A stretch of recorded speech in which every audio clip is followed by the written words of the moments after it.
শুধু সম্পূরক বা বিকল্প চিকিৎসা পদ্ধতি অবলম্বন করেই ক্যান্সার থেকে মুক্তি পাওয়া সম্ভব বলে মনে করেন না চিকিৎসকরা। অনেক ক্ষেত্রে সুপরিচিত ব্যক্তিরাও দাবি করেছেন ক্যান্সারের উপশমে প্রথাগত চিকিৎসার পাশাপাশি খাদ্যাভ্যাসে পরিবর্তন বা বিকল্প চিকিৎসায় তারা উপকৃত হয়েছেন। কোনো কোনো ক্ষেত্রে পুরোপুরি নিরাময়ও হয়েছেন।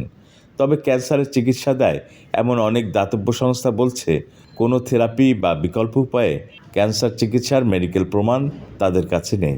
ফলে প্রশ্ন উঠছে, এই বিকল্প চিকিৎসা পদ্ধতি বা থেরাপিগুলো আসলে কী এবং এগুলোর ব্যবহার কিভাবে বাড়ছে। ভারতের সাবেক ক্রিকেটার ও রাজনীতিবিদ নভজ্যোৎ সিং সিধু গত নভেম্বরে জানান তার স্ত্রী এখন পুরোপুরি ক্যান্সার মুক্ত। নিত্যদিনের খাবারে লেবু পানি, কাঁচা হলুদ, অ্যাপেল সিডার ভিনেগার, নিম পাতা, তুলসী, মিষ্টি কুমড়া, ডালিম, আমলকি, বিটরুটি ও আখরোটের মতো উপাদান রেখেছিলেন তিনি তাদের খাবারে। সিধুর ভিডিও ভাইরাল হওয়ার পর ভারতের 2 শতাধিক ক্যান্সার রোগ বিশেষজ্ঞ এক যৌথ বিবৃতি দেন।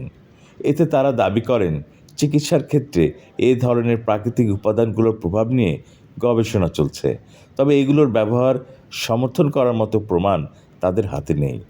বরং অপ্রমাণিত এসব উপাদান বা পদ্ধতির উপর নির্ভর করতে গিয়ে ক্যান্সারের মূল চিকিৎসা বিলম্বিত না করতেও বিশেষজ্ঞরা সবার প্রতি আহ্বান জানান ওই বিবৃতিতে।